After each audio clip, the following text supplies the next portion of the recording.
And you're live.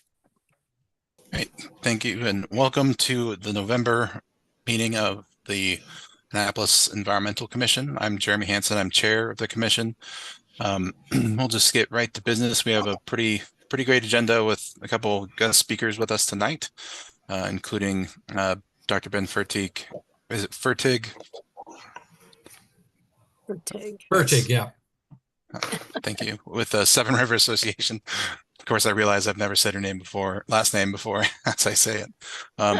And he'll be talking about the Seven River Action Plan with us tonight. And Alderman Rob Savage, not a new face to us, be talking to us about their the delegation's trip to Sweden, some of the lessons learned on that trip. So first I'll go around just based on how you appear on my screen, just so we can do a roll call. We do have a quorum right now, but Linda, you want to introduce yourself? Hi, everyone. Linda Matthew. I'm at Ward 5. And Bill? Good evening. Bill O'Leary, Ward 2. Marianne? Marianne Marbury, Ward 1. Right. And city staff? Jackie, I see you. Hi, Jackie Guile, Deputy City Manager for Resilience and Sustainability. Good, Dylan. Dylan McConich, Environmental Programs Coordinator. Thank you. And I think we may pick up a couple more commission members as we go. I know our vice chair won't be able to join us this evening. And so with that, I think we'll just quickly approve the minutes, if that's all right. Dylan sent those out. Did anyone have corrections or changes to those?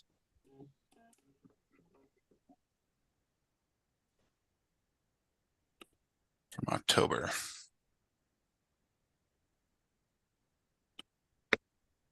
All right, hearing none, we get a motion to approve. Or do we have? I move to approve the minutes from October as presented. Thank you. Second. A second. Thank you, Marianne. All right, all those in favor say aye. Aye. Those opposed, nay. All right, the ayes have it. Minutes from October are approved. Thank you, Dylan, very much. And cruising past that, I'll turn it over to Ben. And Ben, feel free, screen share if you have some slides, and tell us about the Seven River Action Plan, the Weems Creek Subwatershed Action Plan, I guess, or strategy. And then we'll be happy to respond to any specific questions or things you may want the commission's attention to, but also just happy to learn about it from you. So thank you.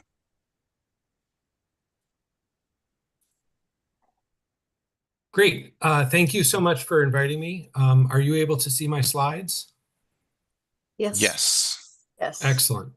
Again, thank you so much for having me. I'm going to just point out that all of this information is on this website here that's on my title slide, severnriver.org/news/severn-river-action-plan. You can download the full Seven River Action Plan as well as a summary document for your reading pleasure. And I will provide these slides as well as a PDF after the fact. I have too many slides, so I'm going to ask for questions whenever you have them, and I will be able to respond accordingly. And you can always contact me at ben@severnriver.org. Just very quickly, Seven River Association is a 501c3 nonprofit. We have a vision of a thriving Severn River by 2050. Our mission is to connect the people who live, work, and play on the Severn River to restore and protect it for all of our communities. And we are community-centered, data-driven, collaborative, and passionate. And I emphasize the passionate part. So we have we are really focused on restoration. I would say that it is the majority of what we do, perhaps very slightly, but nonetheless, we focus a lot on restoration. We have education and outreach as well. We have water quality monitoring program, and then we do some small amount of advocacy. I'm not a part of that at all, but that's what we do as an overall arching organization. And I want to just remind everyone that we are looking at the entire Severn River, which is and its watershed, which is pretty large. It covers 81 square miles. It goes from south of Annapolis all the way northwest up to Odenton and almost to Fort Meade, so well past 97. And sometimes that's not always remembered. So I just thought I would point that out. For the Severn River, there are three main pollution sources when we're talking about nitrogen, and they are developed land, specifically stormwater, which contributes about 36% of the nitrogen to Severn River. Septics provide about 29% of the nitrogen loading to the river, and then wastewater contributes about 25%. All other sources of nitrogen, including agriculture, including forest, natural lands, et cetera, is much less than 10%. So really, we're talking about three major sources. The biggest of which is stormwater, and that's why I'm going to be focusing on it, and that's why the Severn River Action Plan focuses in on that. We are working on other ways and new technologies to address septic systems, but that's going to be over and above the SRAP, as the Severn River Action Plan has its acronym. And so that is, more information on that later. There have been a lot of plans over the years to address the Severn River, and both for conservation as well as restoration. There's another plan on here that I found from 1985. That's not shown on here, but there's a lot. That being said, the largest one that looked at the biggest part of the Severn River was in 2002 and 2006 by the county. And then since then, there have been all of these other smaller or more focused assessments or action plans looking at Oyster Harbor or Round Bay, City of Annapolis, Epping Forest, and Back Creek, and then looking at the Severn as a part of the state or the county as well. So the most recent prioritization in terms of restoration was that 2006 report that was done by the county. And this is the results that they showed in their report. So the red subwatersheds are of biggest need for restoration. So that is going from northwest to southeast. That's Picture Spring Branch. It is, I believe that is Cool Spring Branch, then Weems Creek, and Lake Ogleton. But Annapolis was entirely left out of that because this study was done by the county. And previous efforts also really focused on either the upland or on non-tidal streams or on the estuarine river, but nothing. It's very difficult to look at everything all holistically, whether that's because of jurisdiction or funding or just professional focus or interest or whatever. There's just a lot of reasons, but it is time for a holistic ecosystem-based approach that incorporates all of the river and all of the watershed and includes a human perspective as well. SRA does that. This is the framework for our restoration program. We look at upland areas, including stormwater management, reforestation, invasive species removal, septic treatments, as well as aquatic systems, stream restoration, shoreline, living shorelines, and then restoration in the river itself. with oyster restoration, submerged aquatic vegetation, and then there are some other things that are coming hopefully down the road as well. So we're looking at this very holistically. The purpose of the Severn River Action Plan is to build capacity for the implementation of restoration in the Severn River watershed. This was a project that was funded by the National Fish and Wildlife Foundation, and we partnered with the Center for Watershed Protection for technical assistance. The objective was twofold. One was to develop a long-term strategy for action plan development, because with an 81 square mile watershed, it is too large and too expensive to conduct an action plan with sufficient number of projects that would really be able to show measurable results at any one given time. We're hoping that with the whole Watershed Act that can be done. I'm not going to get into that, but this was developed prior to that being on the table, and so the goal was to look at how can we develop these action plans at a detail level, but then also strategically across the entire watershed.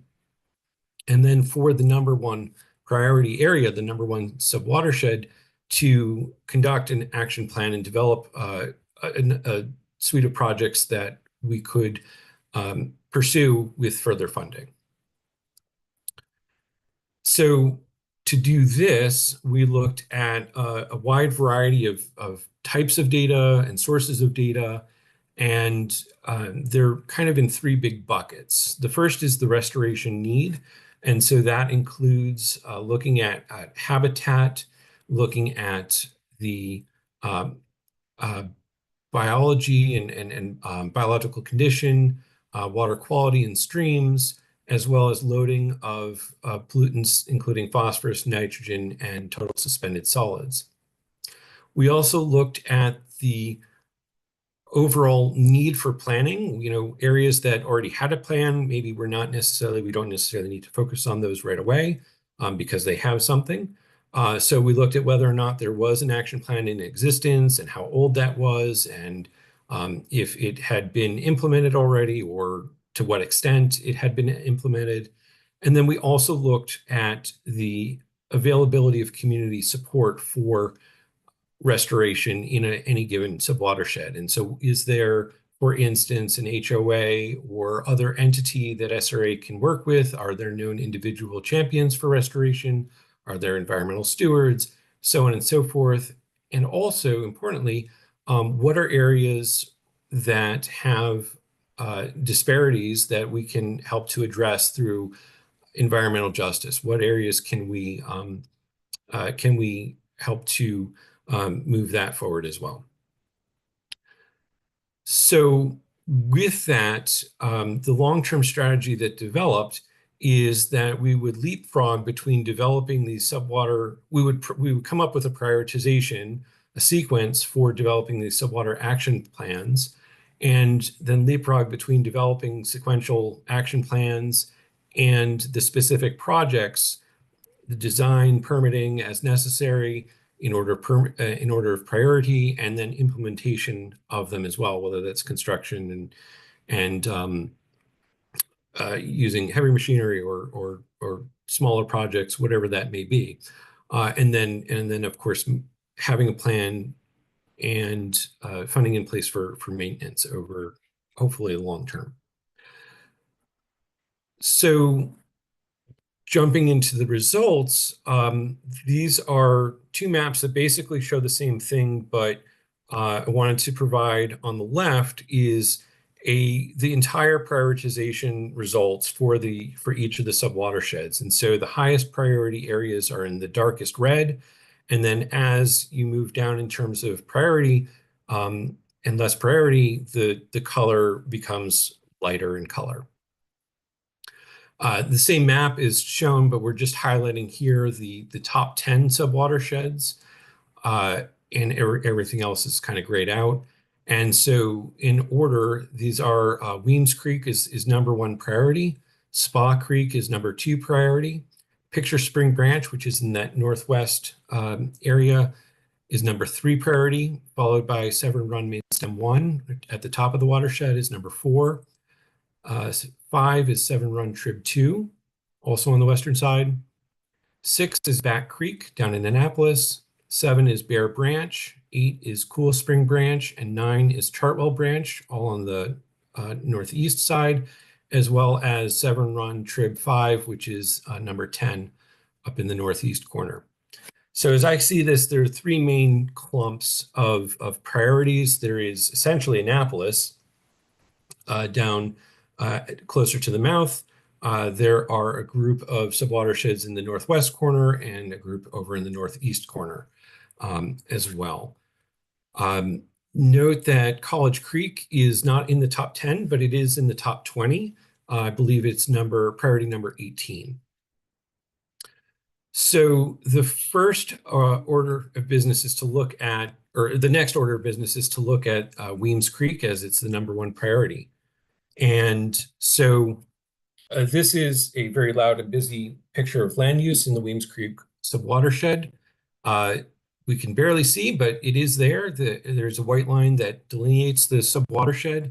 But the point I just want to make by showing this is that there is a lot of area that is collectively impervious, whether that's roads or structures, buildings, and there's also a lot of area that is tree canopy over impervious. So think of street trees, think of trees in parking lots, and that sort of thing. There are some areas that are forested. There is a parcel that is sort of in the center of the watershed on the south side of Route 50. It's on the county side, and it is a large tract, relatively large tract that is basically forest. This was actually identified in the 1985 Weems Creek Conservancy Plan as a priority for conservation. And so I would say that, this is a success story so far, having been conserved for, about 40 years or so. That being said, there are a number of general challenges that Weems Creek has faced through the development, through sedimentation associated with that development, including the Annapolis Mall area, the shopping centers along Jennifer Road and West Street, as well as the hospital complex and so on. So there has been a lot of sedimentation that's been reported. We can see that in historical records as well. And so these are all contributing factors as to why this popped up as number 1 priority. We can look at this in a little bit clearer way, and the impervious surfaces really pop out here in yellow. The other thing that we want to do is we want to look at areas to be able to identify where we have opportunities to do some restoration. We want to take a look at the areas that are already treated for stormwater through best management practices, through BMPs. And so this is a map showing where all of those BMPs are located according to the databases that we had access to. The city's BMPs are shown in orange, and the county's BMPs are shown in yellow, as Weems Creek is the boundary between the 2 jurisdictions. So to look at, or to find those areas of opportunity for restoration, we take the impervious area. Ben. Yep. I'm sorry to interrupt. This is Bill. If you went back 1 slide, I was really curious, what are all those BMPs around Admiral Drive, that big cluster of the orange BMPs? Yeah, the big cluster. So those are individual BMPs in the, I believe it's the Admiral Oaks community that's over there. And so each unit has its own thing, which is why it's considered and why there's that cluster. So it's essentially a townhouse community or apartment complex community. Okay, thank you. Yep. So we look at the total impervious area, and we subtract out any areas that are already treated by those BMPs, and we're left with the pink areas, which are untreated impervious areas. So that's why we're going to see the clusters of opportunities where we see the clusters of opportunities. So again, this is just an example looking at the Annapolis Mall. In pink is again those areas that are untreated, and then the green dots are potential areas potential locations where we may be able to do something. And we looked at other examples we looked at dry ponds that were more than 20 years old. We looked at degraded stream segments. We looked at unforested riparian buffers, although there actually weren't any that were identified by the Anne Arundel County's Restoration Estimator tool. We also looked at outfalls. That being said, for the city of Annapolis, it was conducting its own outfall assessment project, which we don't have the final report for, but I'm hoping that when that becomes available, that we'll be able to access that, and we can consider, opportunities that we can partner with the city and pursue high priority projects to stabilize those outfalls.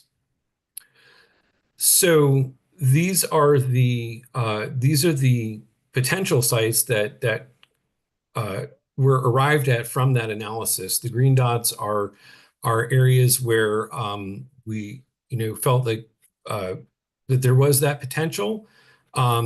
There are also 4 areas that are 4 red lines. Those are potential stream restorations. They were not assessed in the field, in part because they were covered by the outfall assessment, and so we didn't want to duplicate efforts there. But again, that being said, we are considering those stream restoration projects, and there was nothing that was considered for living shorelines in this assessment. That being said, we are considering a number of living shorelines along Weems Creek, and have vetted a couple of sites already, and there are some other ones that we're looking into. So the action plan itself, this is the final results after a field assessment and vetting of just looking at feasibility, looking at potential for actually doing something, and we identified 23 projects over the 2.2 square miles of Weems Creek subwatershed, and as you can see, they're clustered in that sort of southwestern portion of the watershed, and they have these very, very descriptive names called 10C and whatever else. We have some very aspirational but an aggressive nutrient reduction goals. Essentially, what SRA would like to be able to do ultimately, right, is to be able to say, okay, look, we really want to be able to treat an equivalent amount of the developed area, right? So we want to be able to reduce the nitrogen by, say, 36%, which is that amount that currently that stormwater is contributing. That would be the goal. It's a very aggressive goal. It's it may be aspirational, but that being said, shoot for the moon, and we'll see how we can do. So we take to arrive at these goals, we take the loading for each of the subwatersheds. In the case of Weems Creek, which is the top black bar, Weems Creek has a loading of about 15,000 pounds of nitrogen, and 36% of that turns out to be almost 5,600 pounds of nitrogen that we would like to reduce.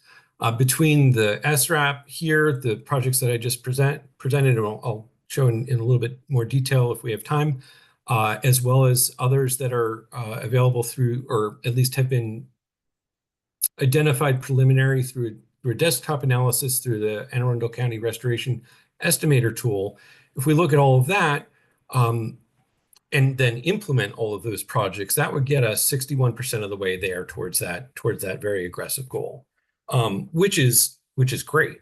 And so if we can continue to work and identify additional projects, if we can continue to chip away at it. I think that we can. I think it is very possible. And then Spa Creek, the goal is shown here in the second black bar as well. That has a similar loading rate, and so the nitrogen reduction goal would be 6,000 pounds, which is 36% of that loading.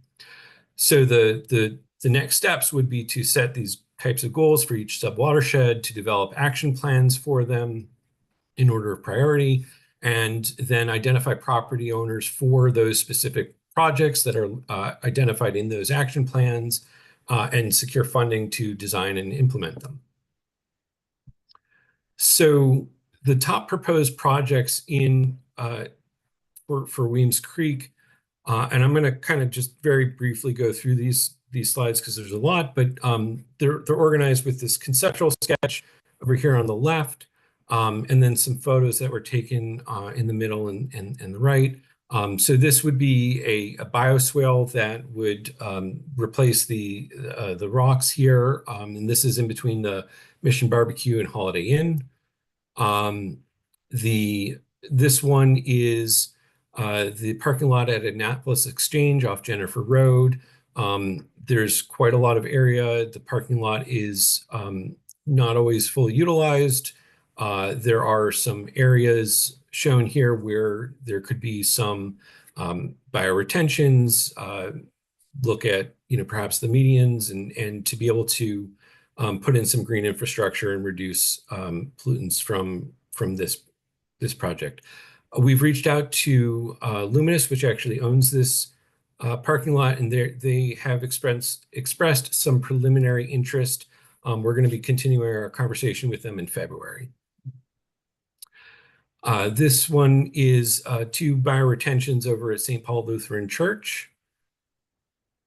Another one is, there are several that are kind of centered on the Annapolis Mall area. So this one is is near the Jareds, and this one is a green infrastructure proposed along West Street near the Capital One.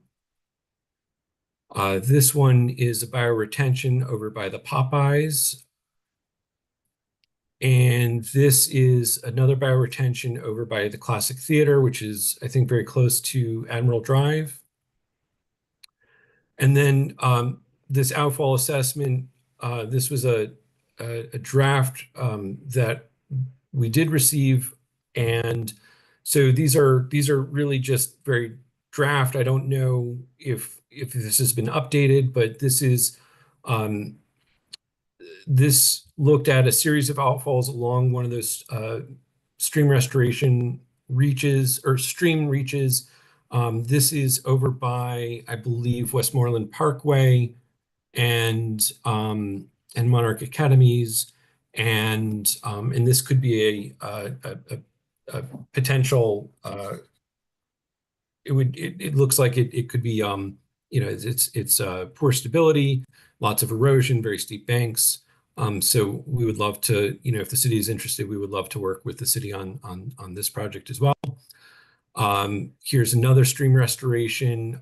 This is near the outfall. The city has a pump station close to the corner of Bristol Drive, and I think that might be Dewey, over in Admiral Heights. We'd love to work with the city on that. And then there are some other outfalls. These 2 are over close to Wardour, and then we could continue to look at living shorelines. Very faintly in yellow, there are a number of possible locations where we could do that. Some individual property owners have reached out to us as well. I don't know if what the funding availability for individual properties is. However, if they're adjacent to community-owned properties, like there is one over in Admiral Heights, the Admiral Heights Improvement Association is interested in a living shoreline along there. They have like a little kayak launch. It would be small. We could potentially work with some adjacent landowners and extend it. I think it would be a great project. And there's some others as well. There's a potential for a stream restoration behind Annapolis Exchange. This is really in the headwaters of Weems Creek. And then in May, we had a community stakeholder meeting and several other potential projects, things like invasive species removal and a couple of other things were suggested. And so we're looking into those as well. So that is that is the end of my slides. And hopefully I stayed within more or less time. Plenty of time. Thank you, Ben. Could you go back to, I think, I forget if it was a specific one of the outfall slides you were showing, but I did want to ask if Dylan or Jackie can recall or confirm if the outfall report for the city was finalized. I know we talked about that here at the commission like in June or something, but can't remember if it was still not quite final or not. I know that it was presented. I'm actually wondering, Rob, would you know if it was technically finalized? I'm not sure if there was an approval process, but it was presented. Yeah, I think it was finalized. They presented to the Environmental Matters Committee. Oh, I can't remember if it was last month or the month before, if anybody's interested. But they have not finalized the actual project part. So maybe it wasn't finalized. They've done the assessment, but I don't believe they've done the project recommendation coming out of that. Okay. Is that right, Jackie? Do you remember? I was just rejoined this video. I have some really hard time here. What was the question? We're trying to determine if the outfall opportunity assessment that the city was doing, if that report was done or completely finalized or not. The outfall assessment that Department of Public Works was doing? Is that what you're referring to? Yeah, because Ben had referred to a draft version from No, I think January, and finished- we talked yeah, about it in like June or something here. They finished their outfall assessment. Okay. I know that I've reached out to Mike Rosberg. It was a while ago now at this point, and and he said that he would provide it to me when it was publicly available, and so I would love to see it whenever I can, and would love to, like I said, just would love to collaborate with the city and help, and if there's a way that we can I don't know, do something. I would love to, if there's a funding need, if we can find some external funding, if there's, whatever it is we can do, I would love to do it and to be able to support the city in its efforts. So Ben, it may be that they're finished, but they don't have a final report. It might still be in draft form. So let me find out from Mike for you. Great. That would be wonderful. Thank you. If it's available. Okay. Yep. Okay.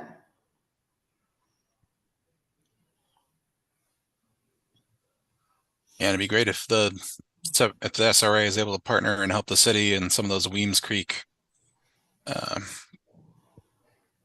problem sites in particular, as I remember some of those images that were shown to us from some of those other problem areas that I think were probably more Spa Creek, were just pretty horrifying, honestly. And yeah, that's well, bad so too. Spa Creek is number 2 priority, right? And so we're very interested in working in Spa Creek as well. We've been in collaboration with Amy Clements at Spa Creek Conservancy to make sure that and Spa Creek has a couple of plans from 2009. Those have been started but have not been fully implemented, and so we are we've started to look into the remaining projects and see where we can pick up and help out and find funding for things that are still relevant, and so yeah, we're not only focused in on Weems Creek in terms of funding projects, but certainly it's a priority. And I'll say that we also have a grant that we have received from National Fish and Wildlife Foundation to create a action plan for Picture Spring Branch, which is the number 3 priority. And so that is starting. We're going through the QAP process right now. And as soon as that QAP process is done, which will probably be, I would say, not sooner than February, as soon as that's done, then we can move forward with that. And I'm putting in a proposal to WAGPA in a few weeks, if not a week, for funding to create an action plan for the number 4 priority, which is Severn Run Main Stem 1. And we've selected a contractor to work with for that one. Center for Watershed Protection is working with us on the Picture Spring Branch one. Ben, I missed a little bit of your presentation when I lost my connection, but is dredging any part of your work planned for Weems Creek? I'm really open to that. I would, be really interested in having that conversation. I think that there is some opportunity there. Certainly there are a lot of sediments that have, essentially created this wetland just south of the Admiral Heights Bridge. Right. And so I am not aware enough of what would need to happen in terms of considering is that a wetland? What are the relative pros and cons and ecological benefits and drawbacks? But I certainly want to have that conversation and look into it, because I know that historically it was much deeper than it is currently. Right. Yeah. And they said that this really started to fill in when Route 50 was widened, and a lot of this runoff, the sediment was coming off of the roadway. That's when it really started. So it seems like the state should really be kicking in for some of the work. Yeah, happy to work with the state and again, seek funding and at all levels, at whatever levels are appropriate. Again, Route 50, 97, Annapolis Mall, a hospital area. I mean, those are all large projects that at various times have led to large amounts of sedimentation, particularly in the upper areas. Mm-hmm. So, Ben, thanks for the presentation. Sorry, Chairman Hanson, may I? Oh yeah, go right ahead. So thank you for the presentation. I wanted to just speak to, I guess you've got on your map here, you have in particular Westfield, Annapolis, the mall. Something that I'm pushing for in Annapolis is, that I'm surprised to see, I think based on your maps, they have zero stormwater management on that site. Is that right? Largely, yes. Largely, that's correct. Because one of the things I'm pushing for, I'll probably introduce legislation at some point here in the next year or so, but is to create an escalating stormwater fee for these properties that have zero treatment. Because right now they're all getting essentially a flat fee, not flat necessarily, but it's the same fee whether or not you have stormwater management or not on these lots. There's no real incentive to get these developers, these property owners, especially like the mall, to move in the right direction. So I think if we couple an escalating fee with that, might give them some incentive to work with nonprofits like yourself to get some retrofits. I will say that appreciate any and all ideas about incentives, particularly working with commercial and industrial properties. They, they tend to have a lot of impervious surface. There was one project in particular that was identified in the plan, and it was 7A. I'm going to try to zoom in. Hopefully you can see this. It's a property off of or on Bestgate Road. And I reached out to, found the owner, reach out to them. We had maybe a 7-minute Zoom call, and, and just, there was no, there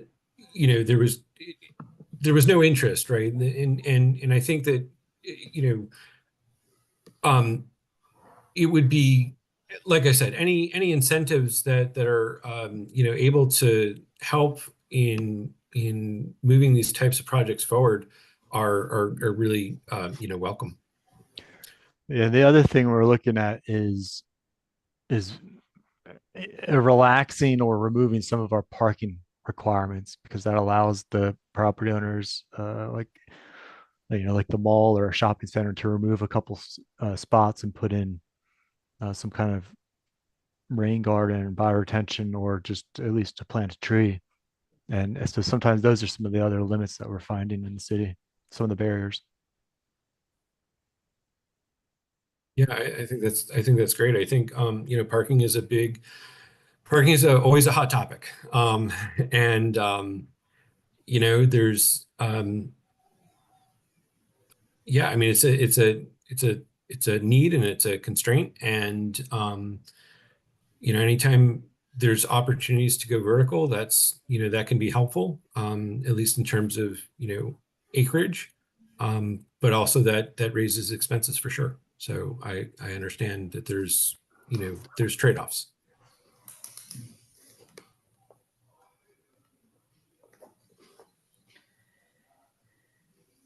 I appreciate you putting up the QR codes there to just join the mailing list and other things, and to view the report, I think it was. But how can the commission help you as either a partner? And I'll say, I think we're always willing to throw in a letter of support on any grant applications that the city puts forward, or that maybe you're putting out in partnership with the city. Don't hesitate to reach out to us, and we'll, especially for anything in the Weems Spa back or College Creek areas, obviously, where it's our jurisdiction, so to speak. We're happy to add a letter of support alongside anything the city puts in. But are there any other ways you could see us contributing or helping you out in any way moving forward? Yeah, so first off, thank you. I would love to get letters of support. I will be following up with you, Jeremy, for 8 that well, the ones that are within the city. I will follow up with you on that. In any case, the other thing that occurs to me is, and I'm just popping up this the impervious cover again. There's in Weems in particular, but this is true, in other, in Spa and in College Creek and Back Creek and so on, is there's a lot of residential areas that are for these projects. It's there's a lot of area, and so that's a opportunity, but for every area, I need to work with obviously the property owners. And so for single family homes, that becomes a challenge, right? Especially if a project spans multiple properties. And so as there are, we're talking about incentives or encouragements in any way, if there are opportunities to, encourage having, to decrease impervious space or increase, have a rain garden, disconnect a water spout, have a rain barrel, conservation landscaping, pollinator plants, anything, planting trees, all of those types of individual behaviors that can be incentivized or encouraged, are all helpful in this overall endeavor. And so it's, this is, we're sort of at an interesting spatial scale, because, we're not CBF, we're not looking at the entire Chesapeake Bay, right? And we're also not, WSA looking at, individuals. We're kind of at this middle spatial scale where we're looking to, work with groups. We do work with individuals, of course, but where there are opportunities to, provide those incentives is something that certainly would be, it would be really helpful.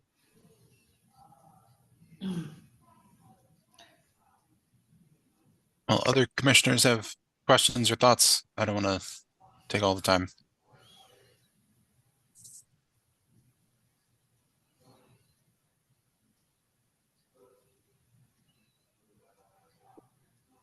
Well, I'm curious, Ben, since you stared at the report and the action plan so much, and you shared the weighting, the criteria weights, so we get a sense of what were really the driving factors in terms of the prioritization. But what set Weems and Spa apart from the others? Was it really just the fact that there's just so much more impervious surface, so it's a greater population in that area, and the presence of corridors like 50 and others? Or what do you see when you look at the scores? Yeah, well, it really kind of goes back to that first or one of the first slides I showed, where what are the sources of pollution to Severn, and it really is that that developed land. And so whether it's this is where the stormwater is coming in, and so that's something that really is critical in the Weems and Spa Creek subwatersheds, and Back Creek as well, and College Creek. Is that it is really developed. I mean, Weems Creek is 44% developed. The literature, for what it's worth, right? The literature value of when you start to see environmental degradation happening in terms of percent cover is 10%. Said a better way, as development increases, when you hit 10% impervious surfaces, that's when you start to see degradation. And Weems Creek is at 44%. So, it's really, it's a challenge. It's a big challenge. And, because so much of Annapolis and Anne Arundel County, for that matter, have been developed prior to current stormwater standards, regulations, knowledge, understanding. Either there's a lot of areas that have no stormwater management, or the management is get it as quickly as possible to the Severn River, and it's not treated, it's just shuffled. And so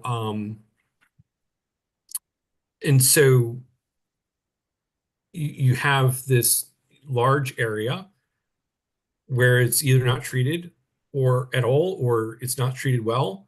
And, and that's I think what's driving it. And then things like, Picture Spring Branch number 3, you got areas of the county where it's just it's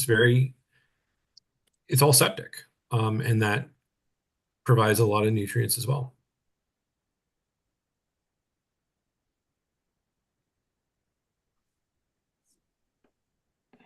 And when you're considering the loads, you mentioned that the county's tool, and I assume a lot of this is really just different versions of, say, the Bay Program's model, and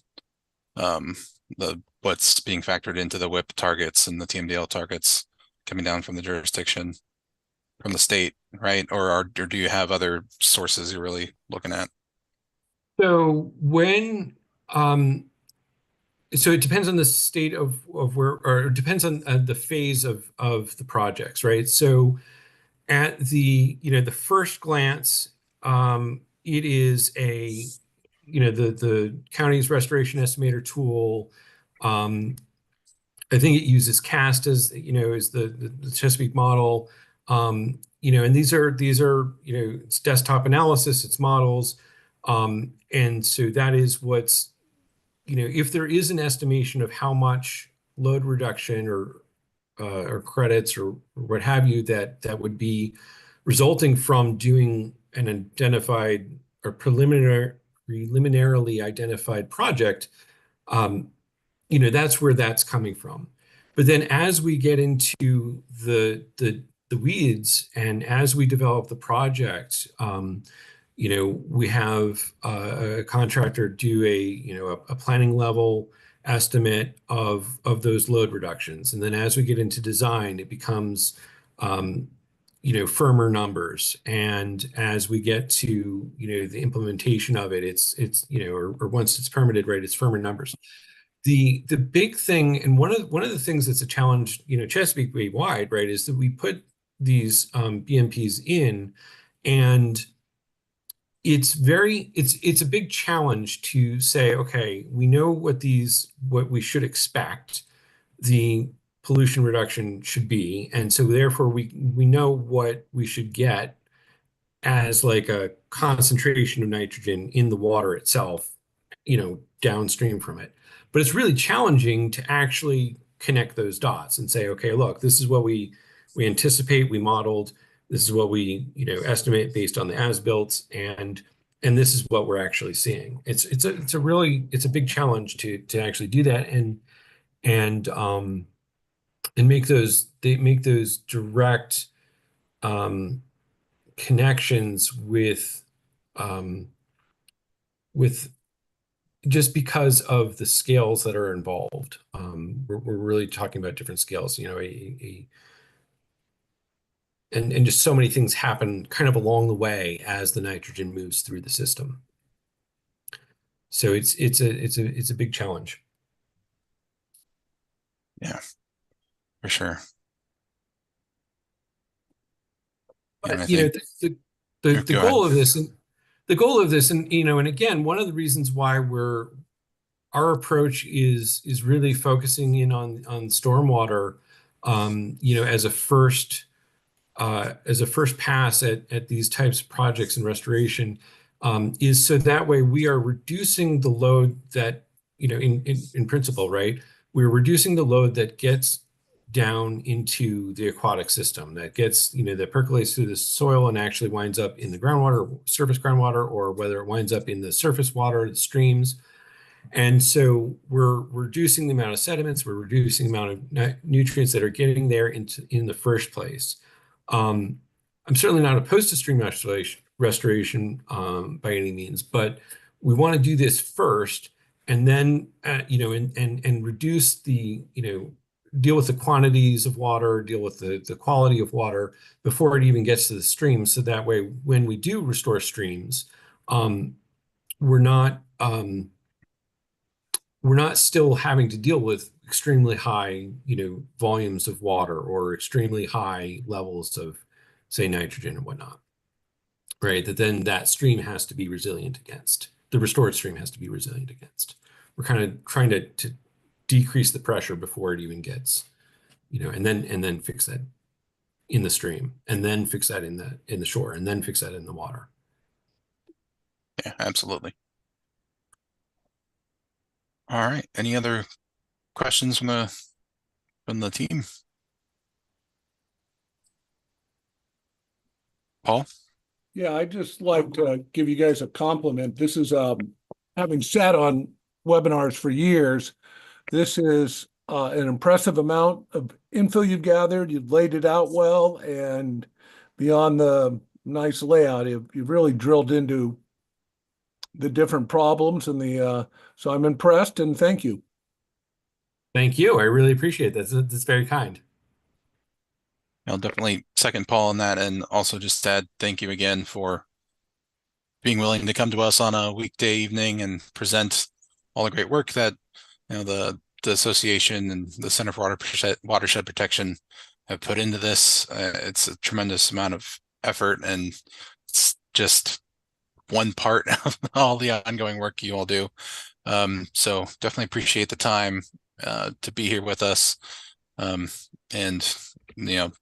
we're grateful that since the city live streams this recording can also live in perpetuity for others to reference if they want to know more about this plan. I think hopefully this can be a resource for you as well beyond tonight, and we'll at least follow up on the outfall report and maybe some other connections going forward. So thank you, Ben. Ben, can you send me your presentation? Absolutely, yes. I will send the PowerPoint, and then I'm gonna back up to this first slide that I started out with that has the link to our website that has where you can download the report in its entirety, as well as the summary document on as well. So I will send these slides, and then you can download the report and read it to cherish it forever. Yeah. And make sure they know Rob's here, but also make sure that Alderwoman O'Neill, who's the ward that covers Weems Creek, is aware of this as well. Yes. Alderwoman O'Neill attended, as well as Alderwoman Pindell Charles attended the May 3rd stakeholder meeting, community stakeholder meeting. Okay. Great. Thank you so much. I really appreciate it. Excellent. Thank you. Enjoy the rest of your evening. Thank you. I will jump. All right. I will jump off. Thanks, Ben. All right. And we're going to shift around the agenda a little bit and turn next to Alderman Savage to hear his presentation. And then we'll go from there to get to letters of support and other updates and topics from city staff before we wrap up for the evening. So Alderman Savage, do you have slides, or are you just gonna talk through your experiences? I'll just turn it over to you. And yeah, I'll see if I can share my screen here.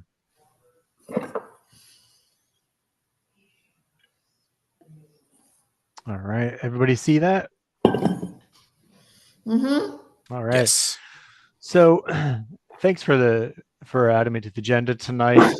This is kind of my first run through this, so hopefully the flow is going to be good. It's a lot of pictures, and I think, I don't know if any of you listened to our first trip to the Netherlands, but that focused on cycling, but also resilience. And this time the study tour wanted to focus on sustainability, but also climate, because Sweden is really the leader on sustainability issues in the world. And even myself, as somebody who I was the city's sustainability coordinator for many years, and so I've studied this, but I was even floored at how far they've gone with things. I mean, they've really incorporated sustainability and into their whole culture.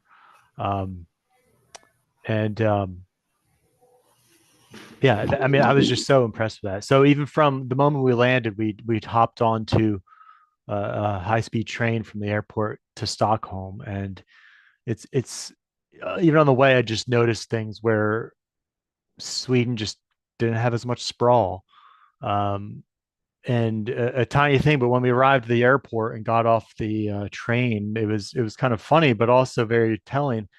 They had one of those typical voices you find in a grocery store or something or airport that says, "Thank you for riding the carbon sustainable or carbon responsible mode of transportation." They had signs, and it just this whole messaging that they give to their residents, because they really care about these things. And so on the first day, we were in Stockholm for part of the trip, and then the second half we were in Gothenburg, which is on the western side. But Stockholm on the east, we spent part of the first day with Stockholm Environment Institute.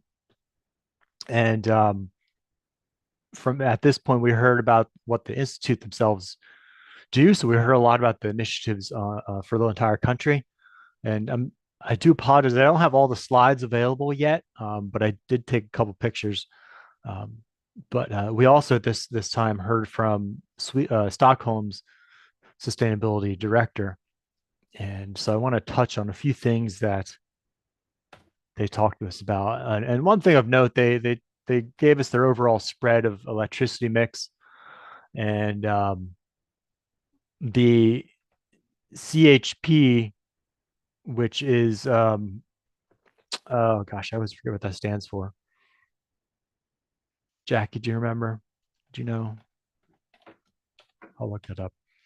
Is it compressed heat? Oh, that's right. It's yes, combined heat and power. That's right. So that is partly incineration, and that was one of the mind blowing things for me, because they kept talking about the incineration that they do, and I said, well, what do you mean? That's not sustainable. It's not environmentally friendly. We have issues with the incinerator near Baltimore because of all the emissions, and it's environmental justice issue. And I kept pushing them, and then they said, well, we capture 100% of the carbon. And they actually liquefy the carbon that they capture and then export it to Norway, who injects it into their undersea old oil wells. And so they've made a whole market out of that carbon as well. And on a bit of a tangent, we had somebody from DNR who attended the trip, and he pointed out that years ago, under I think O'Malley, he did a study and found that Maryland has enough capacity in our old coal mines in Western Maryland to store 102 years worth of carbon emissions for the state. Yet, unfortunately, nothing was done with that report. But we have a potentially huge market out in Western Maryland if we want to get into the carbon sequestration. But Sweden's already thinking about going carbon negative, and we can barely get carbon neutral. They're already looking at carbon negativity. And so the other part with incineration, I said, well, that's great, you're capturing the carbon, but what are you doing? What happens with all the other emissions, harmful emissions that come out of that? And they said they burn it. A couple things. The most important is they went to their manufacturers and told them, you need to stop putting harmful chemicals in the materials that we're going to be incinerating. They recycle what they can, they compost, they turn into biomass, biochar, but the things they do burn, they want to make sure they don't contain harmful chemicals. And so, they told that to the manufacturers. They passed a carbon tax, which is on the producers, not the consumers. And then they also burn at such a high heat that it burns off any harmful chemicals that remain. And I kept pushing them on that, and they said, "No, it's just vapor, water vapor at the end." So in my mind, it really tells you told me what a powerful, strong government can do. If this country is so afraid of big government, but in this case, they did what they need to. They went to manufacturers, worked with the rest of the EU. So now they actually import people's trash from the rest of the countries in the EU because they have similar regulations, and use that to provide heat. 80% of the city's on a district heating system. So they take the waste heat from the incineration and send that throughout the cities. So it's an example of how they call it circularity. They look at the entire system when they look at sustainability. And I was just so floored with how they do that. And this is just another kind of a picture. Incineration. This slide talks a little bit about their climate goals and again, the whole you see in the middle here is the circularity. Again, that's up at the top it talks about reduced impacts for climate impacts from construction. So they're already experimenting with and funding because Volvo is a Swedish company looking at electric construction equipment. They're looking at how to get the actual excavation to be green. And they're really emphasizing, as I'll get into a little bit more, reusing materials, not just recycling, but just reusing. Why tear down something when you could just rehabilitate? You know, they'll rip out old carpet, old anything, doors, windows, and just adapt them for reuse. Where I find that we really struggle with that as a country. It's and partly because I think the EU has banned landfills since 1993, so they've been forced to reduce where they can and reuse.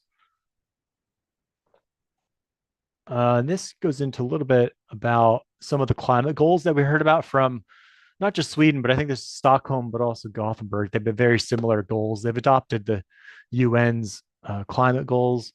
So they already have 100% renewable energy for all of their public transportation, or well, at least I'll say bus, metro, and train. 100% renewable energy already.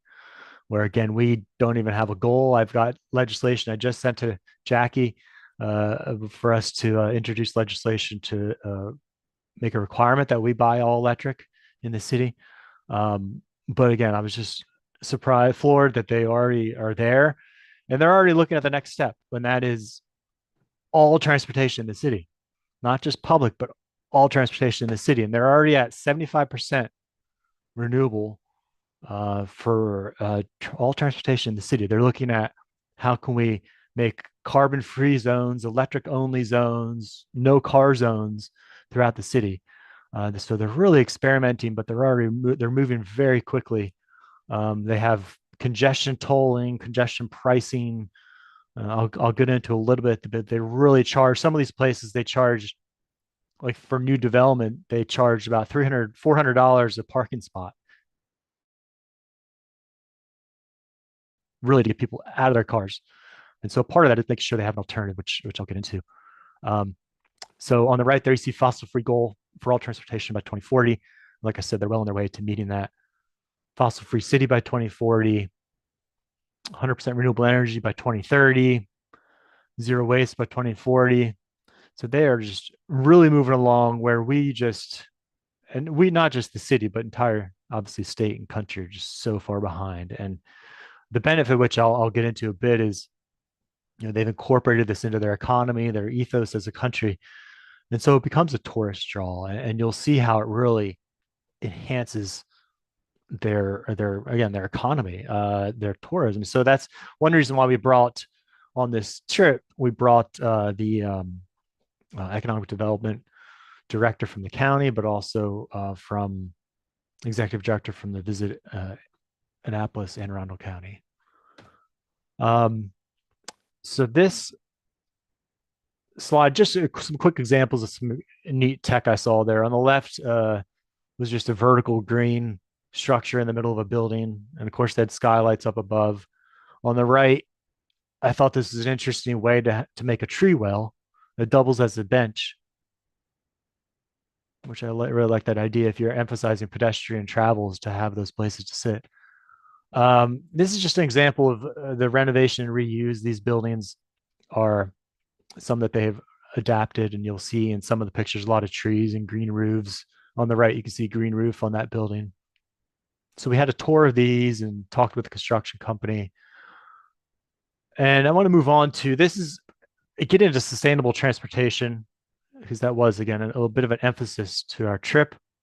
And just personally, I think a lot of environmental groups in our area are focused on water quality, understandably, but they aren't really focused on transportation. There aren't too many transportation advocacy groups like we have environmental. And what you really see over there is how it's essential if we want to get to a carbon neutral, sustainable society to have alternatives to the car. Because right now in this country, we're locked in. We don't have much freedom as far as mobility. It's pretty much just car or nothing. And that's why I think the mayor and the council we're trying to push for bike lanes. But this picture I thought was a good one to start. You see all kinds of different technology. You see the tram in the middle. You do see a couple cars, but you'll see how this used to be probably a 4-lane road. They reduced it, put in the tram. There's one lane of travel for a car, made it one way. They have cycles, bicycles. You can see there's a cycle path on the bottom right. You can see, and also the left, and not to mention the green roofs on the top of the the tram stations. So really, just impressive what they've been able to do. And again, going on the freedom of mobility, you get and on this trip, you really notice it's clean in these cities. I was in Philly a couple weeks before this trip. It was a stark difference. It's quiet, it's cleaner, safer because you have more eyes on the street, because you have more people who want to actually be outside. It builds community. It makes people healthier because they're more active transportation options. Not to mention, I mentioned already the climate part of it, but it's also just more equitable because to own a car in this country, it's about at least $30,000 average, and then about the same amount for insurance. So going into some of the mobility that I saw, this is just an example of some waterfront mobility, and even on the royal land, which they still have, the waterfront is public all over the place. You're often walking past homes, but that's accepted there. It's common. So you could go on most of the waterfront, you could walk along or bike along. And again, on the active mobility, this is just an example of pedestrian cycle street. You'll see where they close it off to cars, and you just see a lot more people walking around. Just another example with outdoor dining. You have people just walking in the middle, somebody walking their bike, electric scooter, and again, in these some narrow streets where they did the same thing, close it down to cars. And you can think we have some of these narrow streets similar in Annapolis, right? That we could do similar things with. One thing I'm pushing for is to get car free, get Main Street closed down for Midnight Madness to cars. It drives you crazy every time I go out there, and it's just you can't even fit on the sidewalks because there's so many people. And so I think we need to start doing this more, and people will see the economic benefit that occurs. Just more vibrant streets. You see the outdoor dining that they have in these pictures. Again, another picture of a pedestrian street. I took this. I was kind of surprised at just how many people. And granted, this was around rush hour, but again, you can't find a good comparison except maybe in New York City and some streets. But this used to be open to cars now and then, but they had incident. You may remember a couple of years ago where somebody tried to run people over with a car, and so they put in a lot of barriers and just decided to close it. And it makes for a really pleasant place to walk. So we did do some cycling over there, and I liked the on the left you see kind of an interesting take on a bicycle path. Instead of just painted on the road, you see these bricks, which I think might have some good application in parts of downtown. On the right, you see a multi-use path. So you have a bike lane on the left, and then on the right is where people walk. Thought that was a clever idea of how to do that kind of thing. This is just, I like this graphic that kind of just shows the impact public transportation can have as far as how many cars you can actually get off the road. This exhibit, we didn't actually get to see this, but we did get to see some of the electric vehicles. But in this case, they were doing a demonstration for some of their new electric buses, and they made a stop into an actual library just to demonstrate how much quieter and clean those vehicles are. This is an wireless electric charging pad for cars. Something they're looking at for smart cars and for taxis. Even though they are limiting the number of cars, there's still an application for them, an appropriate use for them. The other big thing you notice as far as difference between the States and Europe are the number of trams. And this just again shows you a road where they have narrowed it and put in public transit. This is just a picture of some of the trams in Gothenburg. You can see the tracks going all the way down these streets. That was the primary form of transit in Gothenburg. And I thought this was interesting. We happened to see a traffic jam. A double bus broke down at an intersection, backed up all the trams down the street. And I thought this was interesting just to see the number of trams that they have in Gothenburg.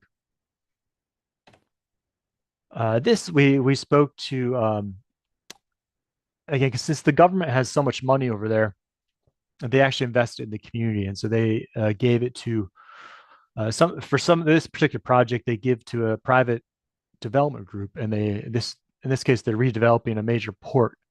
So the brownish buildings are the newer ones that they're looking to put in, and this has their own. They're going to have their own power, renewable energy, powering this new community. They have their own. They call them kindergarten. They're true kindergarten, which forms it's daycare, but also education. But they're going to have like 6, 7 kindergartens, of course, government run, that are in this community. And think about how difficult it is to have daycare in this country, and that's provided here by the government. They're building a tram line to this new development, and so in some places they're not going to have any parking at all. And this is where they're charging up to $400 a month for a parking spot just to get people out of their cars.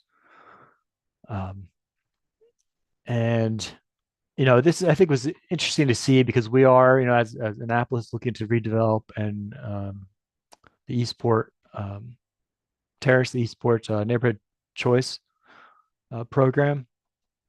And I think it'd be great if we can work in some of those ideas here in Annapolis. And of course, this is having district heating. And one of the exercises that shows you how they're experimenting with the buildings to have the most energy efficient and green design. On the right, you'll see one where they don't have any kind of awning, a small awning over the door, but they realize that putting balconies on the left actually increases the energy efficiency of the building significantly. This is a really unique thing we saw. It's a mnemonic trash collection. So they put the trash in these containers, and it goes through this, I think it's 18-inch tubes, pipes, through a vacuum system. And it takes it to this, sorry for the bad photo, but it takes it to this collection facility. And so the one pipe, I think the blue is recyclables and the green are things that are going to get incinerated. But think about that, because it's with this facility type of mnemonic trash collection. There's no trash can on the street. You need no garbage collection as far as trucks and the drivers. So you save a lot of money, but you also reduce trips. You have less air emissions. Really makes for an incredibly efficient system. This just compares the driving hours and some of the relative emissions when you compare the collection methods. We also looked at ferries, and this is one of the electric ferries we looked at. They converted an old diesel ferry into electric. You could take bikes, walk onto them. I'm sorry, I'm trying to move it along so I don't take up too much of your time. This is a passenger ferry we looked at, the Candela P12. We might get this in the county or a city, but it doubles as when it's going fast enough, it rises up on hydrofoil. On the bottom right, you see it deploys the hydrofoil, and that's what allows it to be electric, because normally there's too much resistance. But in this case, when they reach, I forget what it is, 30 knots or so, it deploys the hydrofoils, and then it has as much resistance and efficiency as if it was going 6 knots. So the efficiency is incredible when you reach that. And there's also zero wake, which is an added benefit. And I'll talk a little bit more about ferries later. This is just their personal watercraft by the same company, Hydrofoil boat. It's just a short video. You can see it actually hydrofoiling with very little wake.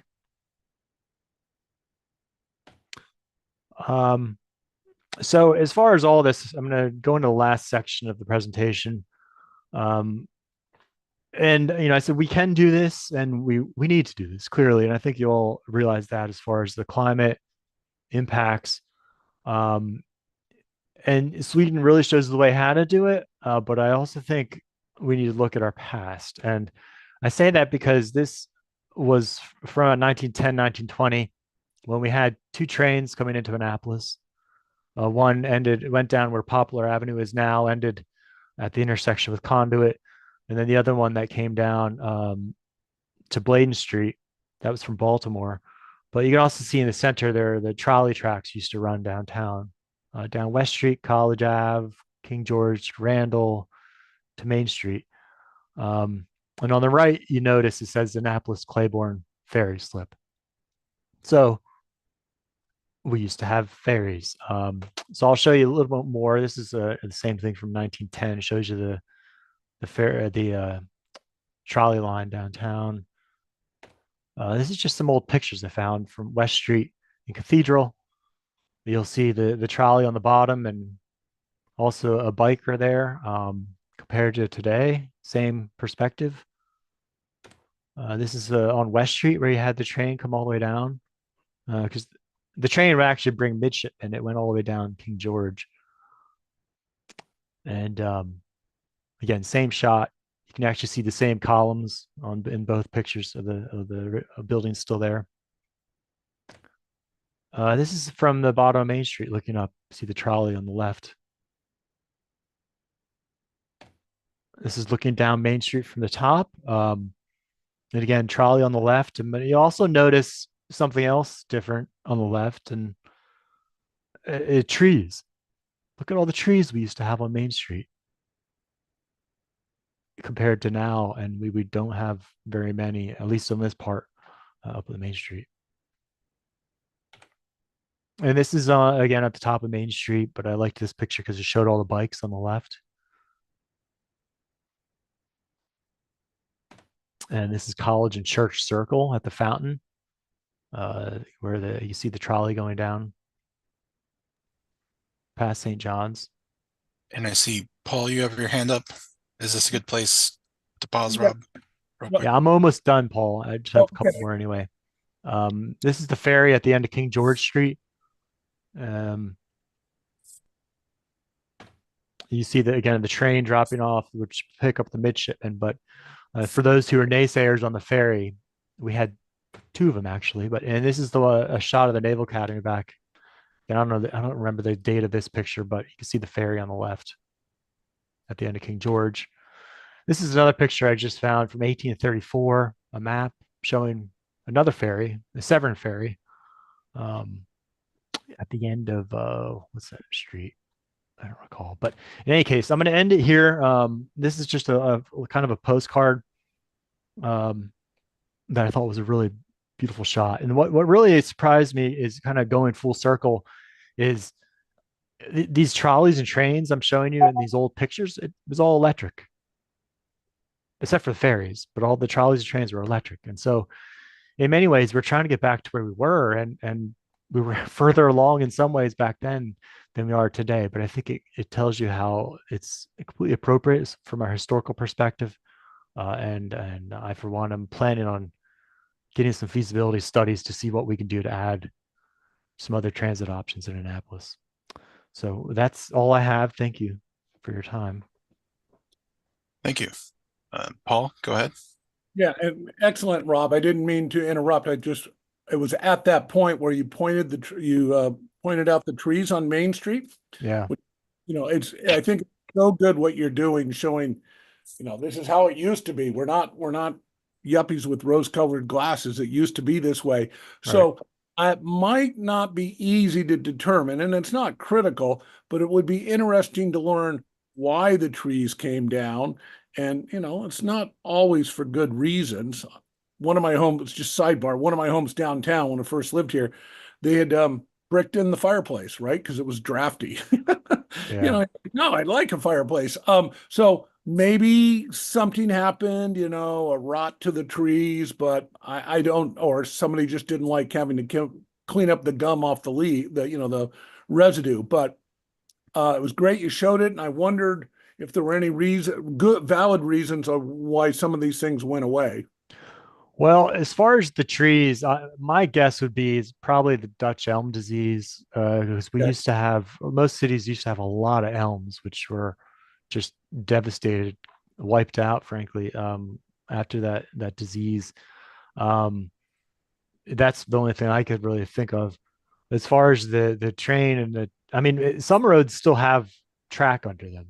I presented on this at the last transportation board meeting, or I mean committee meeting, and one of the members from the public I spoke to, who lives on King George, said you can actually see it. And the one website I found has pictures from the 80s of roads that were being repaved. So, as far as why that was moved, people just fell in love with automobile, but now we're dealing with the impacts, which is just bad air, climate destruction, and really just congested roads. And the only way you're going to get around that is to have some kind of transit. And I personally think tram streetcar is the best because you can create a dedicated lane. People, we learned in the Netherlands, people are more happier when they're riding transit, trains, trams, when they're biking, and buses had about the same level of frustration as cars did, often because they're sharing the same infrastructure instead of creating their own dedicated on the side. Yeah, Rob, and I just got back from Ireland last week, and I spent a lot of time in Dublin. They have heavily used trams in Dublin, and they also closed down a lot of the downtown area to car traffic. The core area is all foot traffic, and then surrounding it, there's tram traffic only. It was incredibly quiet, I noticed. Yeah. And you felt calmer. So when you're talking about healthier, it's also mental health. It's cleaner, air quality wise, but it was also mental health that was better. It was incredibly quiet for a big city. Mm-hmm. Yeah, absolutely. And the story, to the, thing about closing down streets to car traffic, our businesses worry about their businesses. The stores stayed open later because of the foot traffic. Yeah. It could be such a benefit. It's not like we're talking about closing all the roads, but I think some streets it just is a no-brainer to do. And in some others, I think now that we have this huge garage, we can afford to remove street parking. So, maybe you don't put a trolley down the center, but maybe you take street parking off the side of the street, and then you can put it where the cars are now. And because theoretically, you won't need as much parking if you can get people to use these other forms of transit.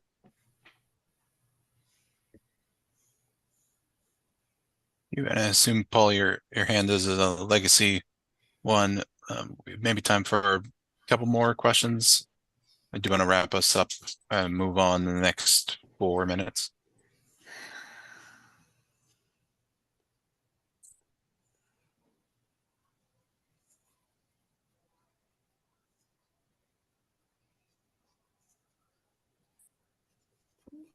Well, let me ask Alderman.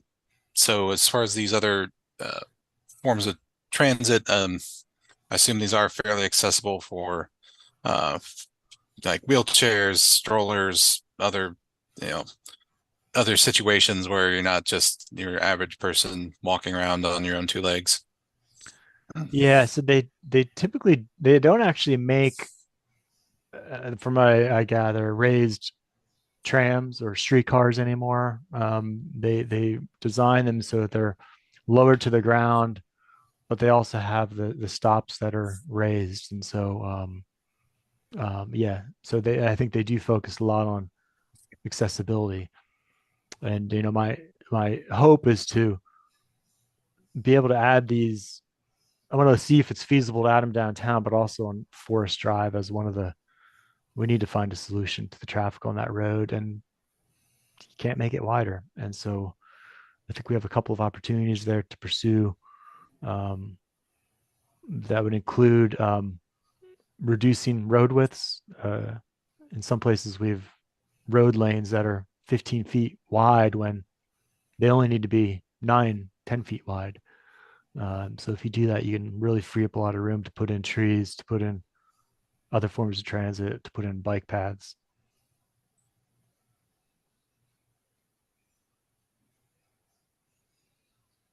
And thank you. Last call for any questions or comments.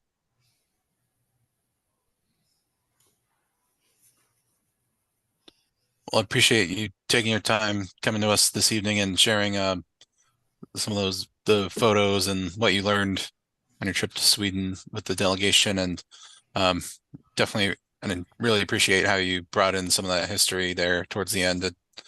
Definitely eye-opening to see he used to do these things. Yeah. So really appreciate that. Yeah, so thank you for the opportunity, and I really look forward to working with the commission, because I'm certainly personally, and I think a number of us are really reinvigorated after this trip to focus on our sustainability goals. And in light of frustrations politically elsewhere, I think focusing on local efforts is a good place to put your energy. Yeah. So thank you. Thank you very much. Enjoy the rest of your evening. You too. Thank you, Alderman. All right, so we'll turn now to letters of support. I think Dylan or Jackie sent out the version or draft letter for the whole Watershed Act, or whole Watershed Fund. And then there was a second one. Dylan, did you send out the one to everyone for the request you got from DPW late, or is that not? I just sent it to you. Let me send it to everyone now. Okay, thank you.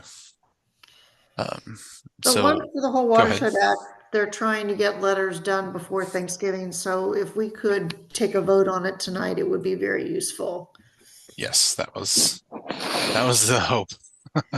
And I'm sorry, I just got it to you. I came back from Ireland and I completely forgot about it. And then I had a meeting this morning with that whole Watershed Act group. And I was like, oh yeah, I was the person who was pushing everyone to get these letters done. And, and I'm meeting with my group tonight. So we better get this one done. And I have to get the one in from the city in general too.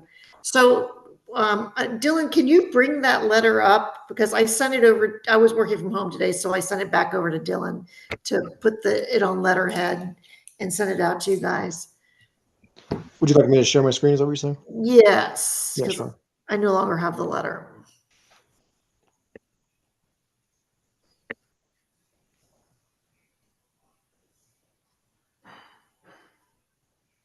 You did share it with with everyone on the commission, correct? Yes. Okay, great. Can everyone see this? Yes. Is it big enough for everyone to see? And if everyone, I don't know if everyone's had a moment to read it. If you want to take a moment to read it.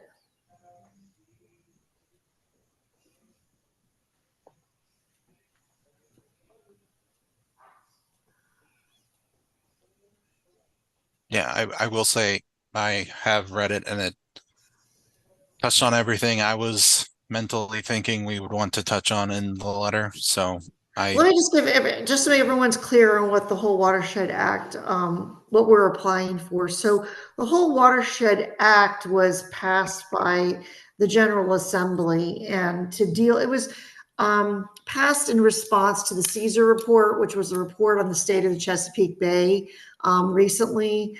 And it was found, there needs to be a lot more work in some of the shallow areas and restoring habitat, fish and wildlife habitat, some of the shallower areas of the bay if we're going to reach restoration and improvements in the bay's health. And what it does is it provides funding to 5 watersheds in the bay on a competitive basis. So everyone's applying for a grant, and 5 grants will be awarded to watersheds in Maryland. One will be to a watershed that shares a border, so Maryland, Pennsylvania sub-watershed, which will not be us. An agricultural, I think there's 2 agricultural watersheds. Again, that would not be us. An urban watershed and a suburban watershed. So Annapolis falls into the suburban watershed because the application that we're submitting is on behalf of the Severn River watershed. So Annapolis and Anne Arundel County are going in on this together through the Resilience Authority as the applicant. We're working with a whole consortium of nonprofits. The Severn River Association and Severn River Keeper are submitting the majority of the projects. The Spa Creek Conservancy and multiple other nonprofits are also involved in submitting projects. As of today, there were about 70 projects on the list, totaling about $27 million, a little over $27 million in potential projects.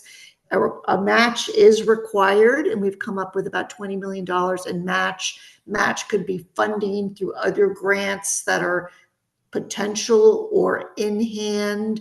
Not all the work has to be already in hand through staff time, through the nonprofits or by the city and the county. Other work being done that's similar. So we do have the match part is pretty easy for us to get together, but not all projects will be funded. DNR can pick and choose. Once the 5 watersheds are selected, then there will be meetings with DNR and the selected watersheds to talk about funding, which projects will be funding, the amount of funding. The amount of funding is all very fuzzy in this whole process. There's no set amount of funding per watershed, no set amount of projects that will be selected per watershed. So we kind of like identify as many projects as you can, as much money as you can come up with for match, and put it in your application. Are we here that our application meets the criteria, looks very strong as a suburban watershed application? The Severn looks extremely strong. So, and we have a wide, very large group of participants in this application. So at this point, we're trying to get letters of support. And I spoke with the Resilience Authority about the city of Annapolis submitting a letter and this commission, and they very much would like a letter from this commission as well. So I suggested that the Resilience Authority put together templates to help groups move this process along, and which they did. And then I have tweaked their template a bit for the Environmental Commission purposes of the Environmental Commission. I came up with this letter. Thank you for that, Jackie. And yeah, thank you for so quickly tweaking that template and providing it to us. Let me just ask other commissioners if there are any thoughts or suggestions or questions about the letter as it's written.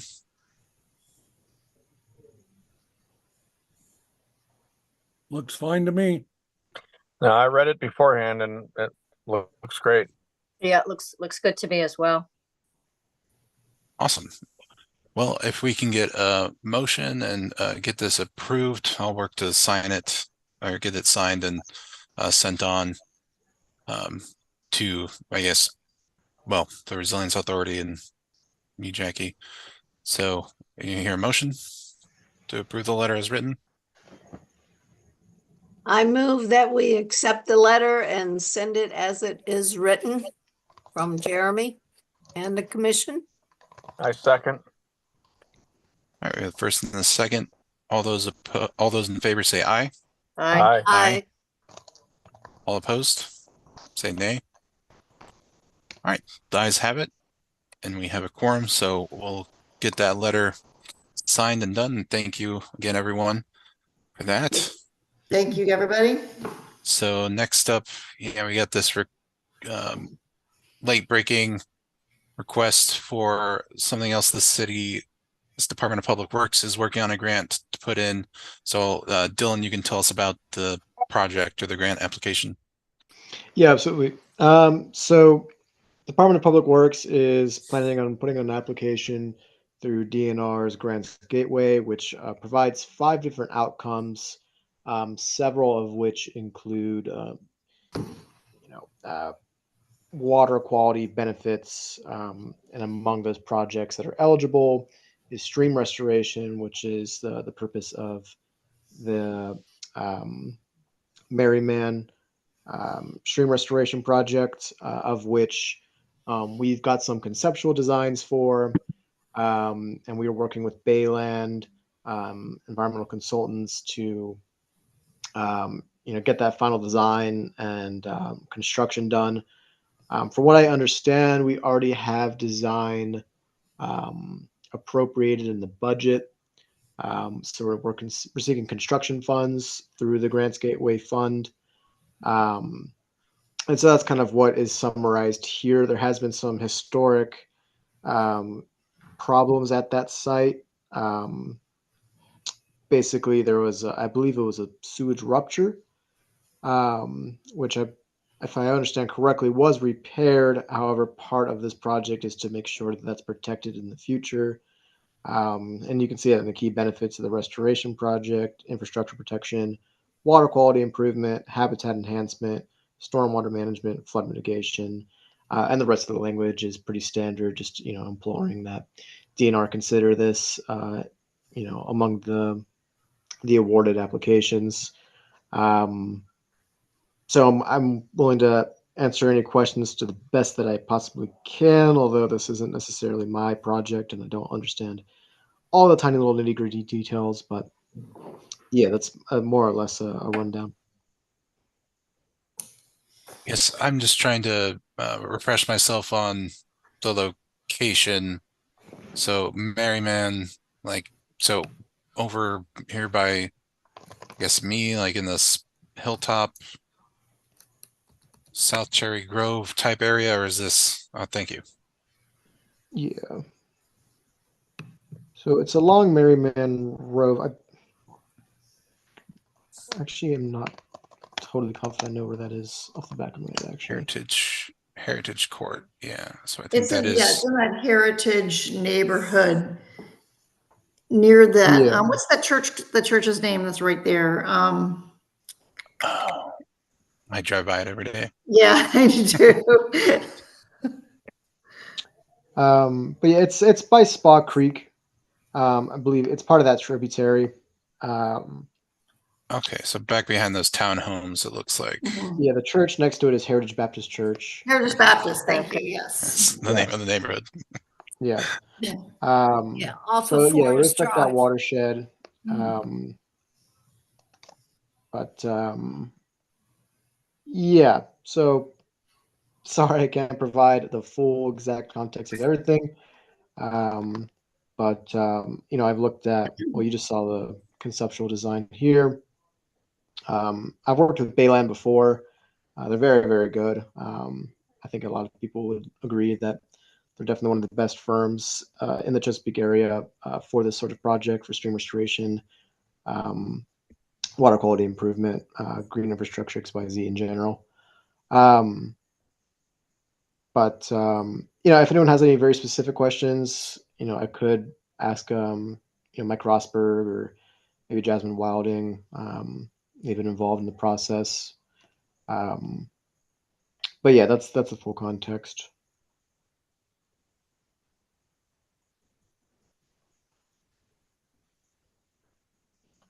Yeah, I guess my only initial thought on the letter is I'll probably just want to see the list of benefits, like bulleted list or something, just indented a little bit. Yeah. So just in terms of substance, I think the letter's fine for me.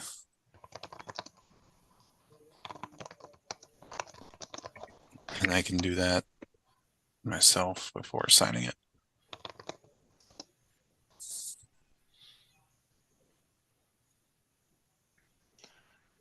Does anyone else have any suggestions or comments? I'm good with it. Yeah, it looks good to me. All right, so can we get a motion to approve the letter? Just some minor formatting changes as written otherwise. I can move again to accept the letter with minor changes that Yes. Jeremy will insert. Yeah, we'll just call it editorial or Editorial changes. Okay. I second. all right. We have a motion and a second. All those, any other final comments? All right. I'll ask all those in favor say aye. Aye. Aye. All opposed, nay. All right, the ayes have it.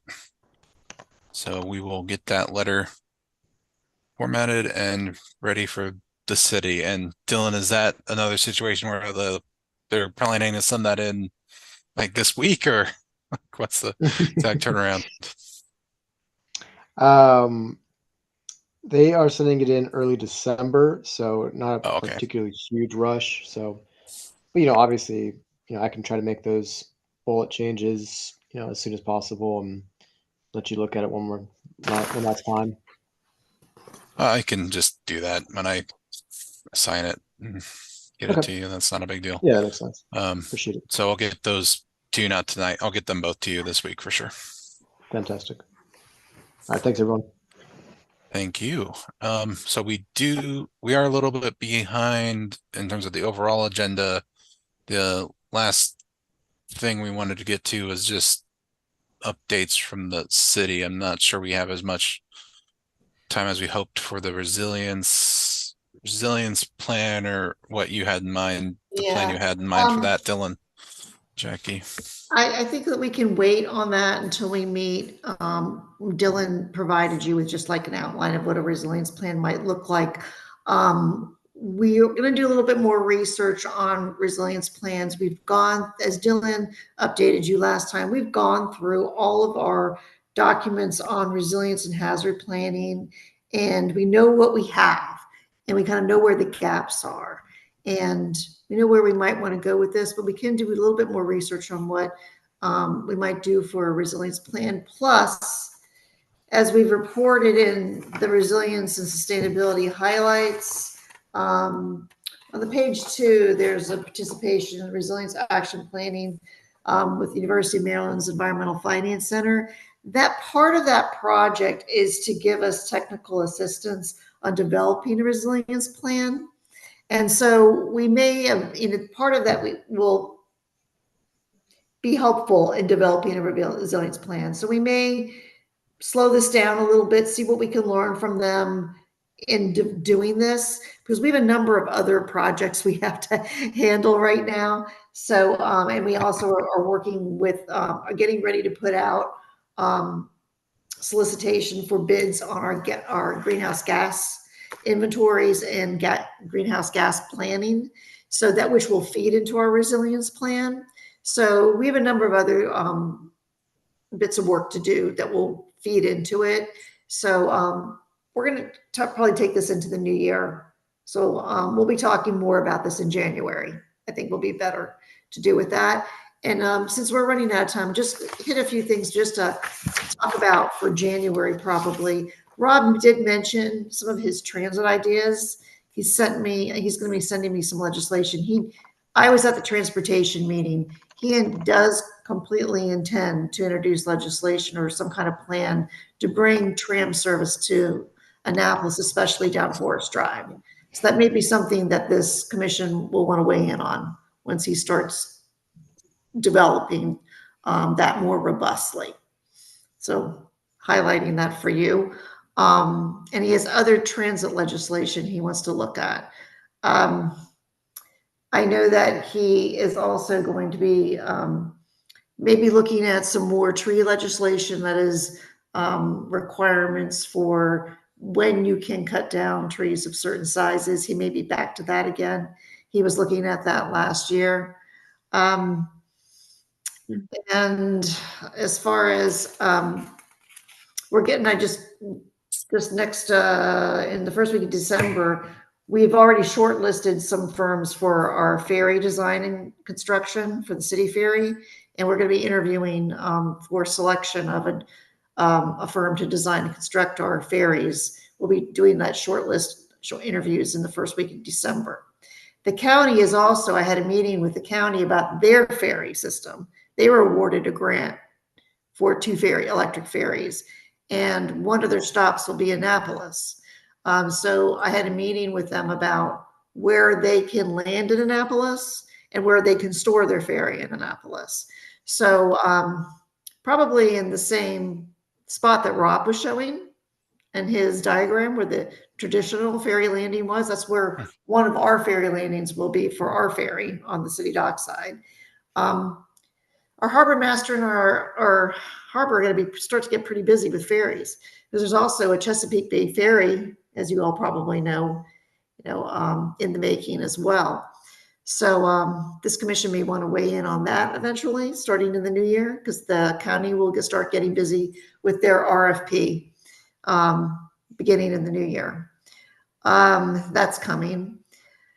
And let's see what else is coming. I know there was something else big coming.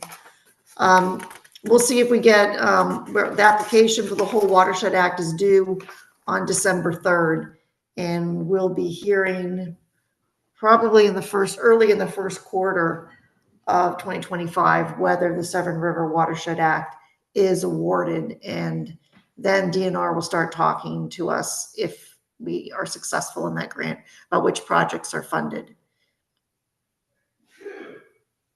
Yeah, I think that was a little, I think they announced in March, but it sounds like there's that in-between period where they're talking with the different proposals. So not sure when things are public knowledge or not, or when we'll be able to know. Yeah, and many of those projects that Ben was talking about, the Weems Creek projects and Spa Creek projects, are in that package. Obviously, they were put in by the Severn River Association. Yeah. So we will see. Also, St. Mary's Living Shoreline is part of that package as well. They've been trying, was partially funded by DNR already. They have design, they have permits, and they just need construction funds to get that done. That would be one of the largest living shorelines in Annapolis, after the one that's over at St. John's. Yeah. Yep. And I will note or remind folks, we agreed to take December off, right, which means January would be our next meeting. And I think at that time we'll have to confirm leadership for the next year, chair, vice chair for the next year. And I have on my to-do list for December to work on the annual report. Jackie, do we have to approve the annual report, or can I just like do that because it's really just in hindsight? There's nothing. That's a good question. I don't recall. I really don't recall. We have to get it done. I know Hillary will start hounding us for it. Yeah, Let me check in with Hillary about the actual due date and if we have to approve. I mean, I should know that by now after all these years, but yeah, I heard Bill say we don't have to get approved, and I think that makes sense given I think in the last year we feel like I just had to quickly turn it around. You had to submit it. Let me find out the due date for it. Okay. I think either way I'll take advantage of the month off to get it together. I'll get you that information. Okay. All right. Were there any other items folks want to bring up? Another thing I wanted to tell you guys is that so the gas powered leaf blower ban, which is supposed to go into effect in January, Dylan and I are working on a voucher program to provide vouchers for people buying electric leaf blowers for businesses, a larger amount, probably around $1,000, and probably $100 to homeowners purchasing electric leaf blowers. We'll be working with the Resilience Authority to administer the voucher program through a third party. It's a lot easier to do it through the Resilience Authority. Otherwise, we have to set up separate contracts with the participating stores, and then we have to set up different purchase order numbers through the finance department and the procurement department. It's a lot of staff time and a lot of red tape to do it through the city. staff and through our protocols and our procedures, the Resilience Authority is a lot more nimble. One of the reasons why we have the Resilience Authority. So if they are willing and able to do this, they probably can't get working on it until after they submit the whole Watershed Act application.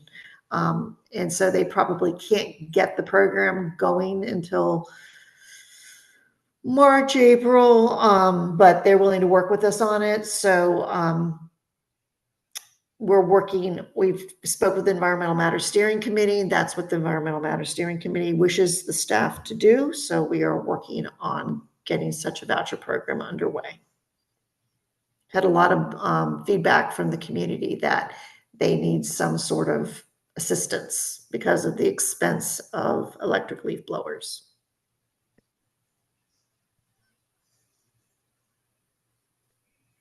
For sure. All right, well, we're coming up on the hour here. So I think I'll just call for a motion to adjourn. Linda, you want to keep up your streak? Sure. I make a motion that we adjourn the meeting for tonight. Second. All right, we have a motion and a second. All those, anyone opposed? I'll just streamline that. Nope, doesn't think so. All right, well, appreciate everyone taking their time out of their Tuesday night this time, and we'll see each other again in January. So I think guess we haven't really discussed our schedule, but I'm assuming we'll stick with the fourth Wednesday, at least for that first meeting or two. So really appreciate everyone's time and have a happy Thanksgiving. Holiday